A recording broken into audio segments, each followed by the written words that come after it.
set up. But hey everyone, Paddy McGill here. We've got Rob from Thinkific here as well. And today we've got the one and only Jenn Herman. Jen, how you doing, mate? Hope you're doing really well today. I'm good. I'm excited. It's early. We're doing this early, people, but I'm good. Early for others, not for us, right, Jen? So, yeah, it's good to have you. Really excited to dive into Instagram marketing. Yes. You guys know I love Instagram. Patty is on Instagram. From time to time, yeah. I'm still a bit, still getting used to the whole social media, even these live streams. But Rob was the one who was like, "No, I think we should do a live stream every day." And I'm like, "Okay, let's just do it." I like throw myself in, but yeah, Jen, we said like 7 a.m. Your microphone got like totally muted a bit, you guys. I don't know if you just covered it up or what. Oh, sorry. Here we go. There we go. Any better? That's better. I'm like, so I just lost. I'm like, I can hear you, but barely. There we go. That should be much better now. Yes, much better. We want to get a better mic. Yes. So yeah, I was just saying, like, Rob was like, let's just do these live streams every single day, and I was thinking, yeah, let's just do it. And now it's like 7 a.m. My eyes are still like drooping. Right. Yeah. Well, and it's like the New Year's week on top of it, where like I got used to like the late night thing, and then like New Year's Day, I didn't get to bed till like noon, and then all of a sudden I was like, oh, I have to join the real world tomorrow. Like I actually have to go to bed tonight and get up to an alarm clock. I'm not ready for this. Yeah. What's that all about? I'm like, what is this week? Is just like not making any sense. I thought yesterday was Tuesday. I'm so confused. So funny. That's awesome. I want to say hi to all the people that are on live here. Like nice and early with us. Yes. Hey, Mike Alton, what's up, man? Good to have you here. Sangeeta, we have Yvonne as well. And we've got Trust as well. Hey Trust, how you doing? Yes. Mike saying I don't even know what day it is. Right with you there, buddy. Yeah, exactly. Sangeeta says she doesn't know how to use Instagram. So Sangeeta, Jen is the person you want to be listening to today. So we can't wait to have this chat about it, because Instagram's been it's, I'm not going to say that every year, but it seems to be just getting bigger and bigger and bigger. More and more people are just flocking to it as a primary method of like communicating with people, advertising themselves and growing a community. But now it's like, how can you take those three things and like link it into your course creation and your course creation process? Yeah. So Jen, like, what are like some of the key things to remember when even when you're starting out doing Instagram? What are those key things that people always need to be aware of? So there's a few things. And to your point, yes, Instagram has over 1 billion monthly active users. So if you don't count YouTube, Instagram is the number 2 platform in terms of size, only behind Facebook, which owns Instagram. If you count YouTube, then it's number 3. So it's definitely up there in terms of, users and capacity to be able to reach these people who want your course. And of course you can run ads just like you do, with Facebook and everything. So there's a ton of capacity to be able to get out there and use it. A few things to think about is that Instagram is a visual platform. I always, like back in the day, I said it was like the visual version of Twitter. So it's fast moving. There's a lot of content, but it's all visual. So it's photos or videos, which means you have to think about your brand in a different way. And for a lot of course creators, that can be kind of hard because we kind of fall into a bit more of like a service type business and the educational thing. Like, how do you always put that in a visual component?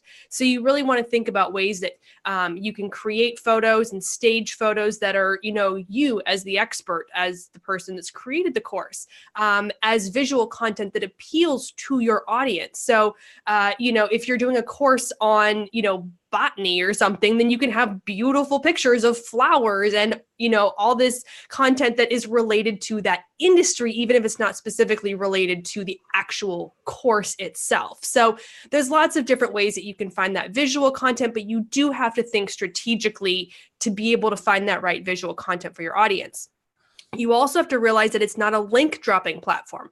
Unlike every other platform, like LinkedIn, like Facebook, like Twitter, you can't just post something and say, here's the link, have a nice day. You have to really be strategic in how you craft that content. And it's one clickable link in the bio for the average person. So if you have over 10,000 followers and you're a business profile, then you can get a swipe up link in your Instagram stories. But a lot of people don't have 10,000 followers, so you don't get that swipe up link in stories, which means you're left with one link in the bio. So you have to be very creative with how you create content and say things like, click on the link in my bio to register or to get your free download or to sign up for the newsletter, and that sort of thing. So you really have to be creative with your call to actions, getting people to your bio to click on the link so you can get them either into your funnel or signing up for your course or whatever it is you're kind of pushing at that point. And then to that point, your bio on your Instagram profile has to be really well formatted for that target audience. So you have a name and a username. The username is how you're known on Instagram. So I'm at JENNS_trends. That's my brand name, Jenn's Trends. So if I comment, like, post, do anything, I'm at Jenn's_trends.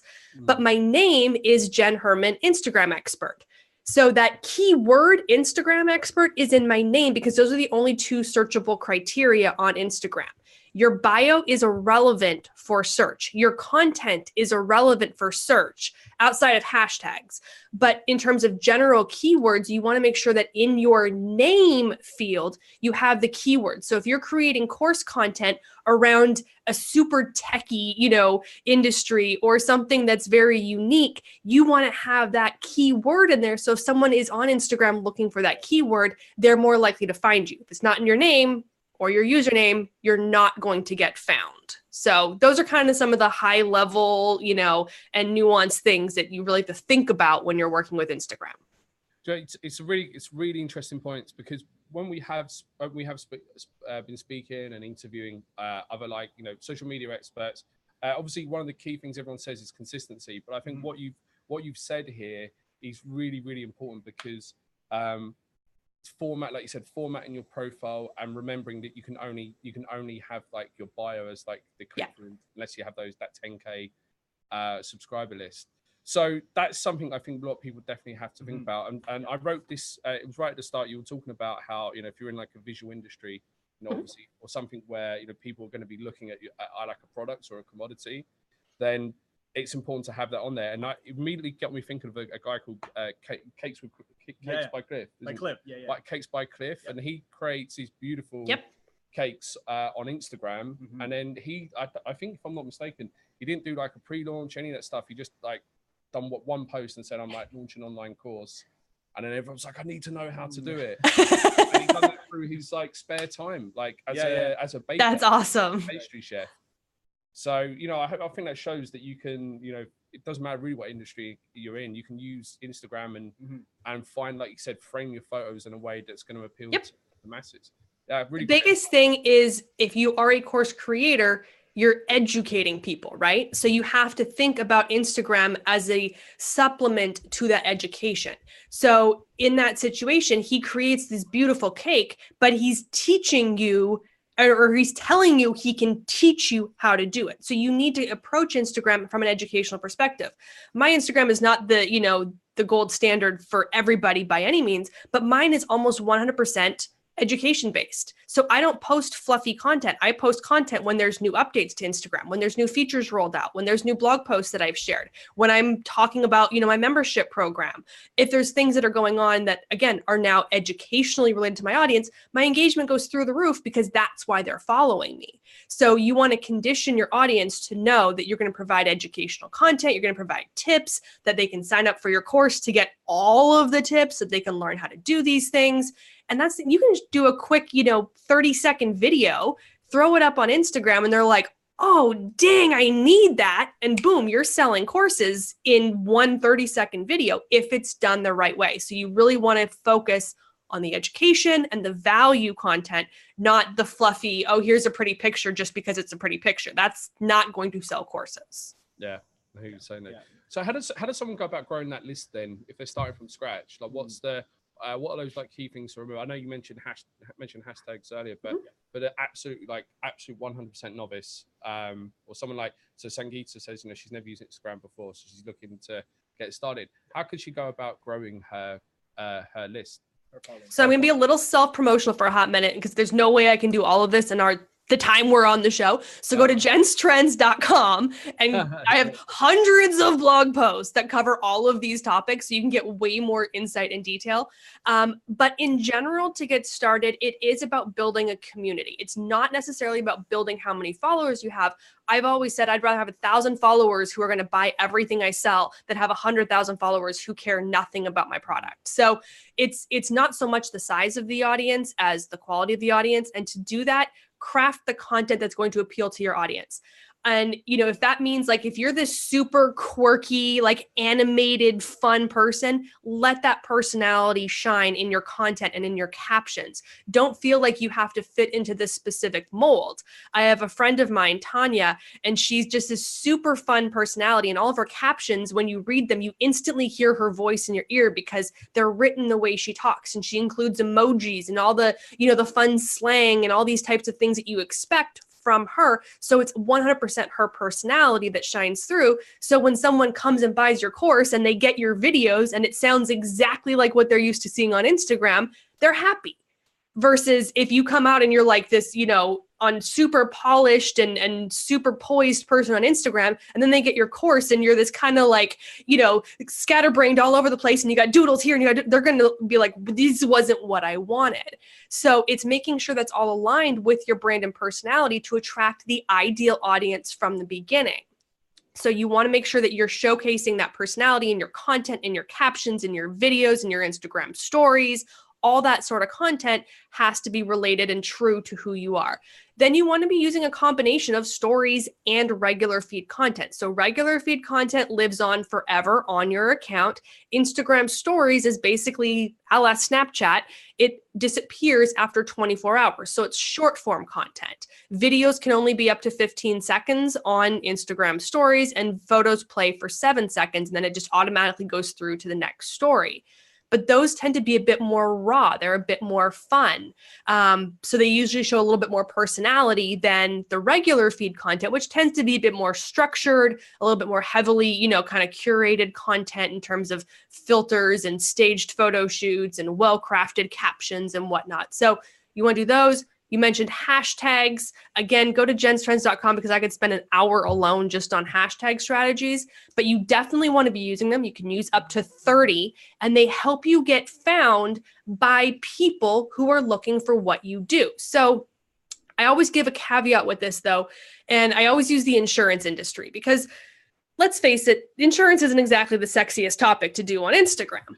But, you know, if you go on there and let's say you sell car insurance, if you're on there hashtagging Instagram or insurance broker and hashtag insurance and hashtag, you know, car insurance and all these sorts of things, nobody's going to Instagram to look for insurance. That's what Google is for. Yeah. But they are going to Instagram to look for cars and dream cars and first new cars and new car features. So if you're creating content that's similar to the car industry and you're using car related hashtags, people are looking for those hashtags where they're going to find your content because if they're buying cars, they need car insurance. Mm-hmm. So the hashtag strategies really, again, and like I said, I could spend an hour on this alone, but it's definitely something you want to use, but it has to be done strategically in a way that actually gets your content in front of your ideal audience, not just what you want them to ideally search for. That's a really great point. And that's something to remember, that it's like you're getting your brand out there. So it's not just, again, it's that I want people who are searching for insurances to come to my brand and look for it. It's how can you be that sort of omnipresent, so every time they're searching for something that's related to your industry, that you're always there, or you're posting and keeping it relevant. That's great advice. Really great advice. I think like when it comes to hashtags, you know, there's so many, like you can only have so many hashtags right in a post. So what's your thoughts around like how many hashtags should somebody put in a post? Because I'm seeing some people put like a few hashtags in the post and then like in the comments they would put a bunch more, right? Okay. where do you kind of sit on that? So the rule is you can't do more than 30. You can do up to 30. That's it. So I recommend at least 15 to 20. You need that many to like the more hashtags you have, the more chances you have of being found. So use 28, use them all if you can. But for some people, it seems like a struggle to find 30 related hashtags. So 15 to 20 is a good place to feel comfortable getting started. You want those hashtags, like I said, to be, related to your industry, related to your content. It could be, thematic, like if you're putting out content related to, back to school, that's a theme. That's still, it may not specifically be what's in your content, but if you're launching your course in September and it aligns with back to school, use hashtag back to school courses, back to school ideas, any of those sorts of things that are still thematic that kind of tie in with what you're doing. And it's really important that you find a mix of hashtags that go, like you want to find popular hashtags. Those are things up to about 1 million posts. After 1 million, they get so saturated that your content's going to get lost. It kind of becomes irrelevant. So, popular ones are in the high, the mid to high hundreds of thousands of posts associated with the hashtag. Moderately popular are those that are kind of in the, the upper tens of thousands into the hundreds of thousands. And then the niche specific ones may only have a few hundred, a few thousand posts associated with them. So you want to find content for all 3 of those categories. And if you use 3 to 5 of each of those, so if you do those 3 categories times 5 in each, that's 15 hashtags right there. Boom. Then you have your own branded hashtags done. So it's really easy to get to that 15 to 20 if you're being strategic about it. Go look at what your competitors are doing. Go into Instagram and go to the search and just start typing a hashtag in the search, and it'll show you any other related hashtags. So you can find other ones that are relevant to it.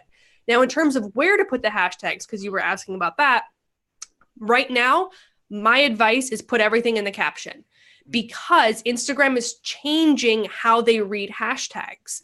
So they're actually working towards where now when you do an upload where you would like put your caption and tag people and tag locations, they're adding the hashtag feature there. So you can actually put your hashtags during that upload and you wouldn't need them in your caption or comment, but that has not rolled out. It's in beta. But what is happening right now is that if you go and look at someone's photo on Instagram, you'll see the little hashtag, like little black icon on the photo. If you tap on that, it'll show you what hashtags are associated with that post. But it's pulling those from the caption. It's not consistently pulling them from comments. So if you want your content to be accurately displayed in those hashtag trackings, which I'm pretty sure we're moving towards some significant changes in how hashtags are managed and the analytics we're going to get on those, it's better to put them in the caption right now. Like up until a few months ago, it legitimately did not matter. I was like, I don't care, do whatever you want, whatever makes you happy. But now I'm like, put it in the caption, people, put it in the caption. We'll have that in the capital letters in the comments. Right. A timestamp. Put in the caption. Put in the caption. Yes. Okay, awesome. That's really good to know. Yeah, because we hear like different things. Like, hey, put a couple in the caption and then the rest in the comments. But that's really good to know. Obviously, you probably have, much more insight because. And this is all new. Like this is in the last few months. That's the thing. Up until like I've written so many blog posts and answered this question so many times. I'm like, I don't care, people. I don't care. It doesn't matter. But now it's starting to matter. So I'm definitely pushing towards, people putting it in the caption. Awesome. Yeah, Mike is saying insider info, sweet insider info. That's awesome. Yes, it is. Looks like we've got another question over here. So we've got Rewired for Joy. And I think we might have touched on this a moment ago, but we'll get this out there anyway. I'm finding a lot of people aren't on IG for learning. How do I attract the people who want valuable content that I post? So I think a mixture of like keeping it relevant and a hashtag. Yep. Is there anything else that perhaps we're missing there? I mean, a lot of it, like, it's going to come down to the reality is people don't go to Instagram to learn, just like they don't go to Facebook to see what Target has on sale. They're going to Facebook because they want to hang out with their friends and family. They're going to Instagram because they want to see pretty pictures and what their friends are doing. They're not there necessarily to learn, but that doesn't mean they don't want to learn. They just aren't necessarily going there for that reason. So you have to craft content that appeals to them. You need to know who that target audience is. What do they want to learn? Why are they on Instagram? What's their demographic?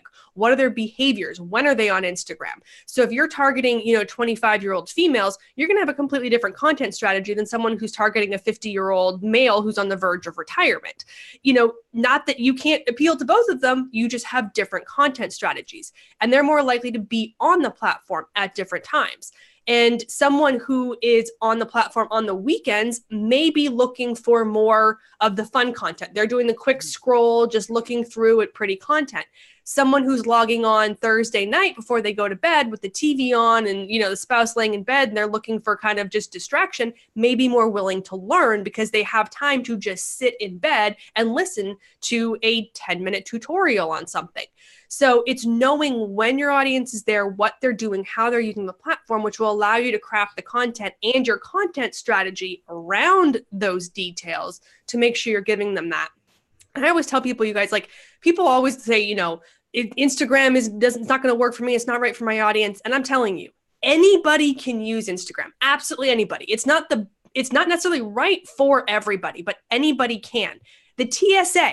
Everybody hates the TSA. I think that's a universally accepted, everyone despises the TSA and they slay Instagram. Seriously, go follow at TSA because they're freaking amazeballs. And there's somebody out there who... I could just see someone live streaming a search or something like that. Ooh, look what we found here. Right? No, it's not like that. But they have great entertaining content and they're very responsive and they do customer service and they feature the dogs, but they're very creative.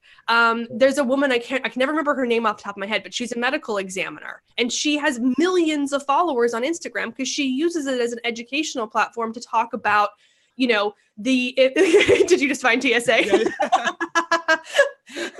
But she uses it and she talks about the impacts of health issues and, what it's like to, go through different stages of even just aging and what that does to the body. And granted, her Instagram is a little bit gory because it's literally, human body parts, but it's fascinating. And she has millions of followers and she uses it as an educational platform. So anybody can use it for education. You just have to craft the content consistently. You have to build that audience. If your audience knows you on Facebook, tell them you're on Instagram. Get them to come over to Instagram and hang out with you. Use the hashtags. Start partnering with other people in the industry that are similarly aligned that maybe have bigger audiences who will talk about you or will, you can do a cross promotion of some sort. So there's lots of ways you can build that up, but I promise you, people on Instagram do want to learn, even if that's not why they're inherently there. Totally. Nice. I'm going to go back to the timing. You're saying no one of your people are on live. It's actually really funny because I'm seeing a lot of, our influencers and partners, they go live at we're Pacific time, but 8, 9 p.m. I'm why are they going live so late? But then that's when people are on Instagram. That's when they're on. Interesting. Right? Because it's dinner's done. Yep. Kids are in bed. Kids are in bed. Yep. Perfect timing. Right? So are we saying we do the live streams at 8, 9 p.m.? Let's start doing them at midnight. It'll be amazing. That'll be perfect. Yeah. Okay. Really curious about videos versus pictures. Is there all things being equal, are videos better these days, just because that's more the trend, or what do you think? So on Instagram regular feed content, photos dominate without question. The videos work. If your audience is conditioned for videos will perform well for you. So someone like a Zach King, who his entire brand is videos, he creates videos and does exceptionally well with them. If he posted a photo, people would be like, what's this? Where's the animation, dude? So he's conditioned people to look for videos. They perform really well for him. In general, for the average account, photos are always going to outperform video because Instagram is a photo-based platform. That's what it was. No matter what anyone tries to do to force videos down our throat, videos just don't perform as well in general. Not always the case, but in general. Now, Instagram stories, which is essentially a completely different integration. It's a completely different user interface. It's a completely different audience, even though it's your same audience. there, videos usually outperform photos because in the stories, the videos are an immediate connection and they're auto playing and they're rotating through, and it adds a dynamic integration with your audience that most people are craving from stories. So in those situations, videos will usually do better. And what ways have you seen course creators or digital entrepreneurs use stories to generate sales? I love this question. I was waiting for this question. So there's actually a lot of really creative ways. So one of my favorite things that just launched like last month is the countdown sticker. And I used this when I announced that we were going to be doing this live show this morning. So you can put a countdown sticker on your Instagram stories, and it can be for any time up to a year from when you post that sticker.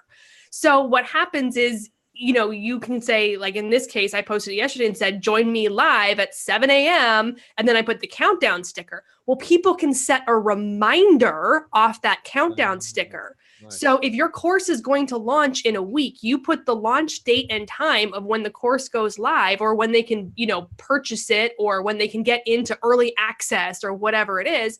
And they set that reminder. Instagram will notify them and say, ding, ding, ding, ding, ding, ABC course starting now. And they're going to rush over and sign up. So that's a really fun way. Being able to show behind the scenes and do like little fun, anecdotes and things like that through Instagram stories, that again, these are kind of short-lived content. It's that 24-hour content. So it becomes almost exclusive content.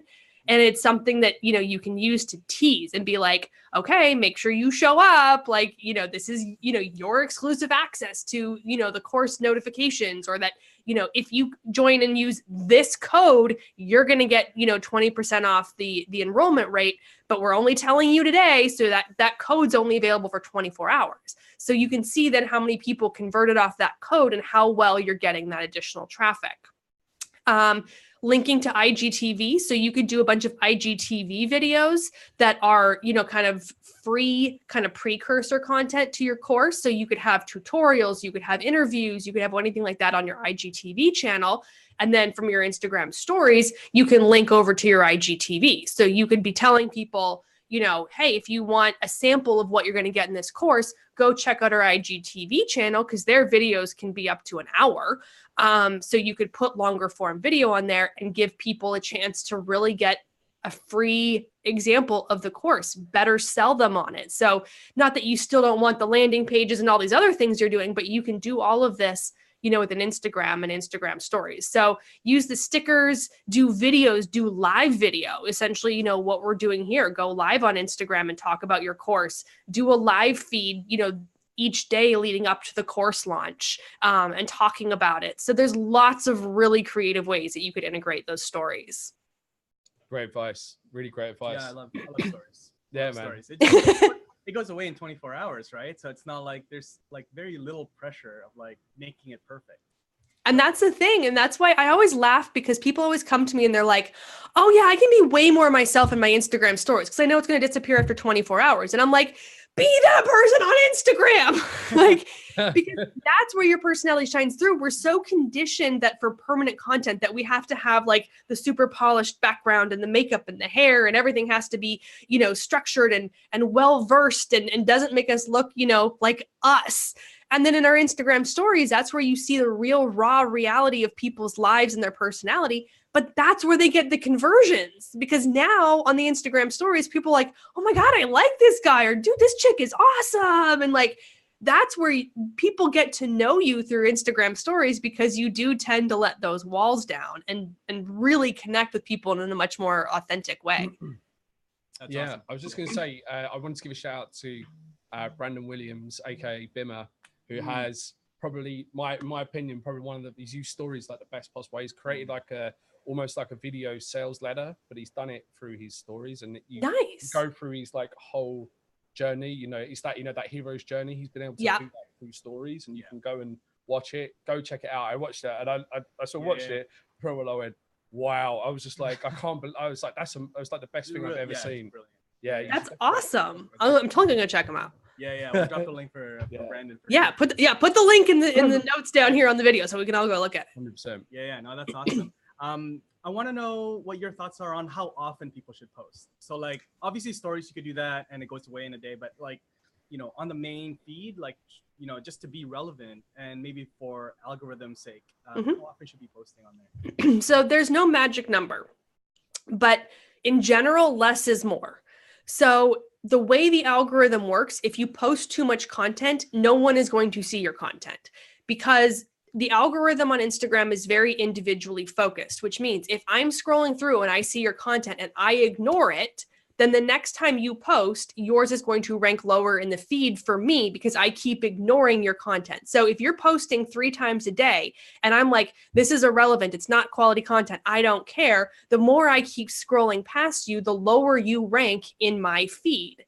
So it's not a popularity contest on Instagram like it is on Facebook. On Instagram, it's very individually user-based. So you want to be creating only the best of the best content that basically forces people to want to like it, comment on it, you know, share it, do whatever they're going to do, that's going to keep you high in their feeds. So less content is better. What that means entirely depends on you and your brand. Somebody who, like an NFL, you know, football team, they can post 20 times on a Sunday because they have that kind of content and their audience wants it.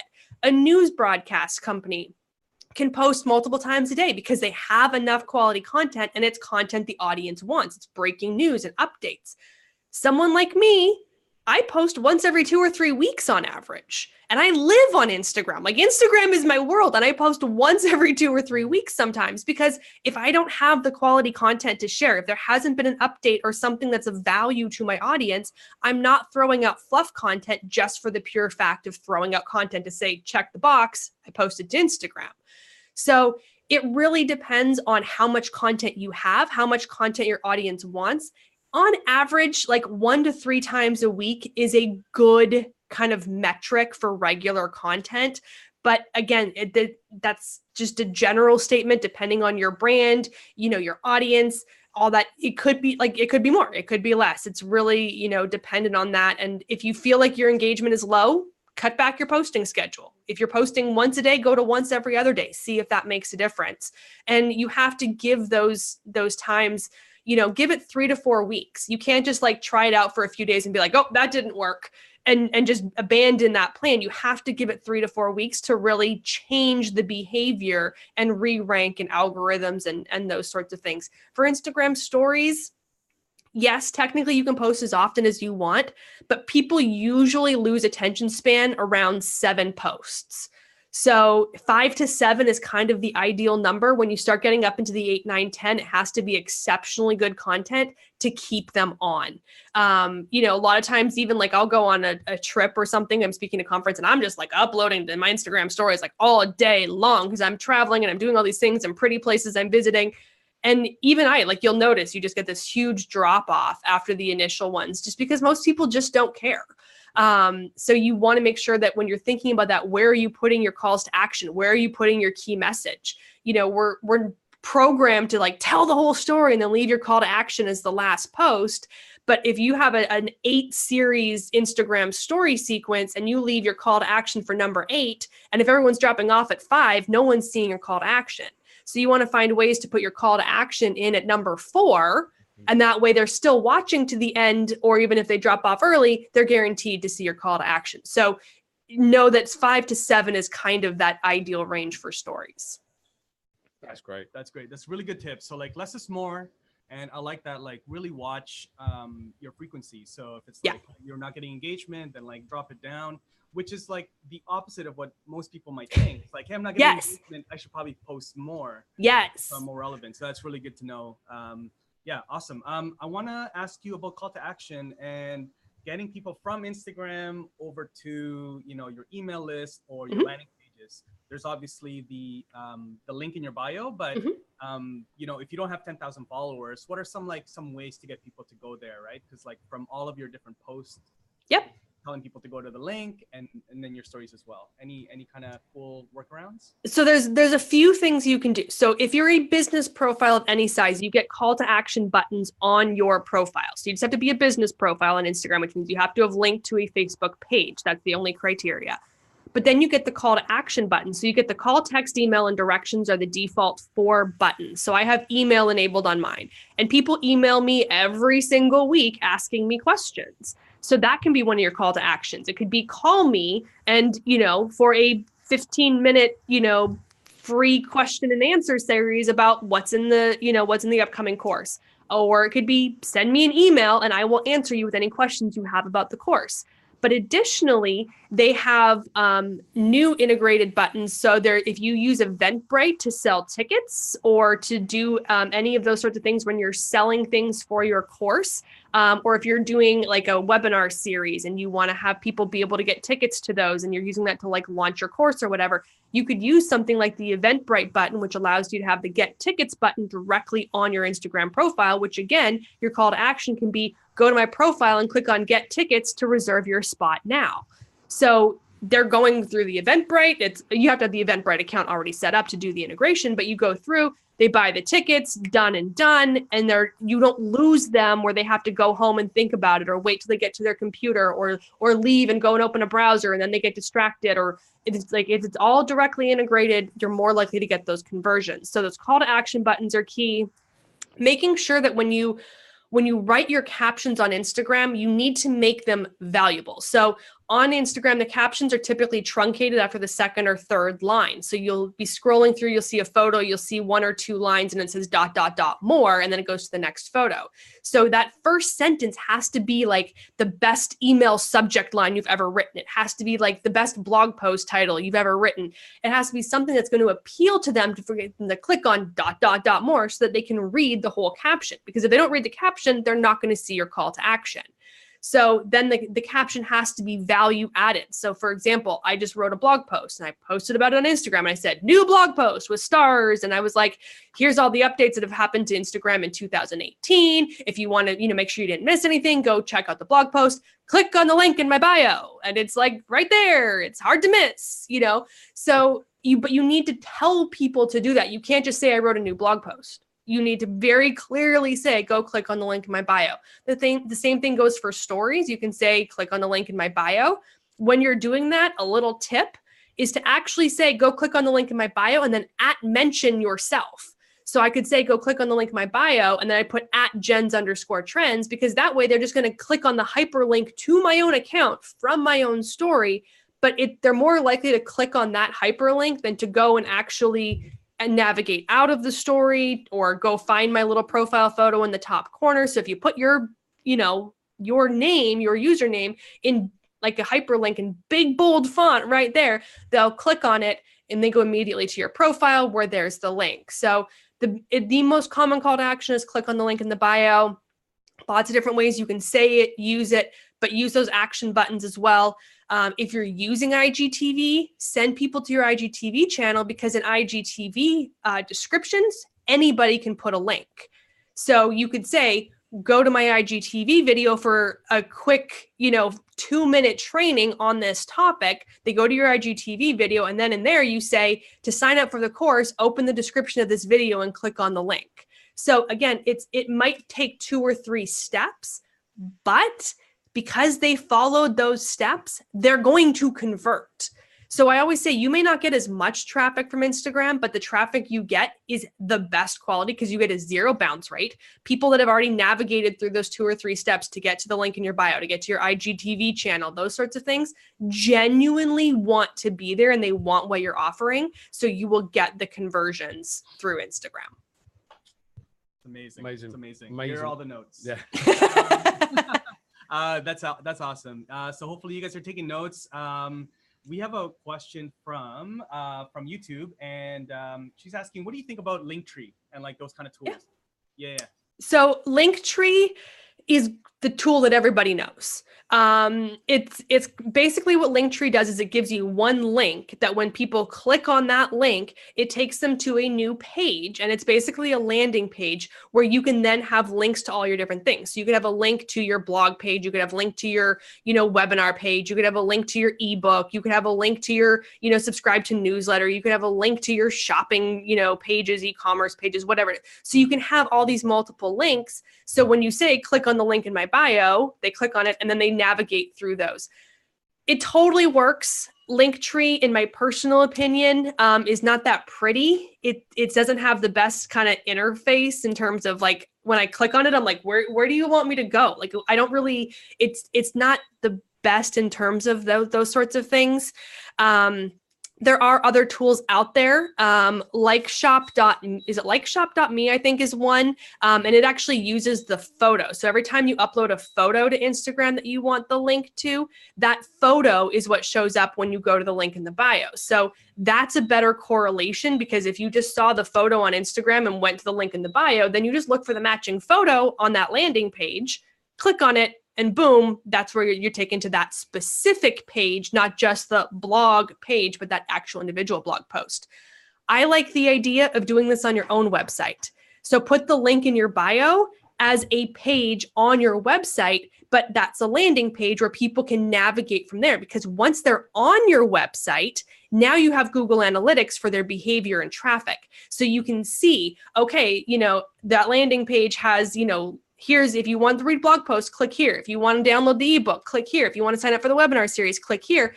But your Google Analytics will show you the behaviors of how many clicks you're getting, and not only how many clicks, but where they're navigating from there. Did they go to the blog and read 5 blog posts? Did they read the one and bounce? So that way they're on your site. You already now own them. They're not, if they decide to leave, it's not lost traffic, because it's still somebody who you can retarget through your ads because they visited your website. There's a lot of reasons why it's more valuable to have them go directly to your website and build a Linktree alternative directly on a page of your own website. Great advice. Yeah, I know that was a really long answer to a really simple question. That's really great advice. I was going to ask, actually, could someone link to their Thinkific course site, build like a landing page and have transactions there? Yeah, that's super easy. Yeah. And then you've got full control, right? Like you're saying, you're just relying on those hyperlinks. Yeah. Exactly. And you can design it however you want. So you can put photos, and you can put big banner images, and you can put different fonts and buttons, so you can make that landing page on your own site whatever you want. And so even if people are coming to look at the blog post, they're going to see your course as like a big banner image across that page. You're more likely to get more of those conversions in other ways, not just what someone actually came there for. So if you can build it on your own website, talk to your web designer. If it's not something you do yourself, it's definitely more valuable in the long run. Perfect. Awesome. Great. That's really good. What are some of the trends? This is Jenn. What are some of the trends that you're seeing or you think will be coming down the pipes for Instagram in 2019? So Instagram stories, legit. It's all about Instagram stories. They went all in on stories. I'm fully admitting that I don't like stories. I don't mind watching them, but I really don't. I don't like creating them, but I do. I just am not a stories person. It's just not inherently how I ingest content. But even I've had to succumb to the fact that this is the reality of where we're at. And if you want to get people's attention, you're going to have to use Instagram stories. They keep adding more stickers, more features, more functionality, more data analytics are coming, that sort of thing. So there's going to be way more value to Instagram stories. IGTV is kind of, it had the big launch and everyone was like, oh, yay. And then it kind of did the massive dip. I see big things for IGTV. Facebook isn't dumb. If they're putting, how many millions of dollars in research and development into this app, they have plans for it. So don't give up on IGTV. That's definitely going to be big.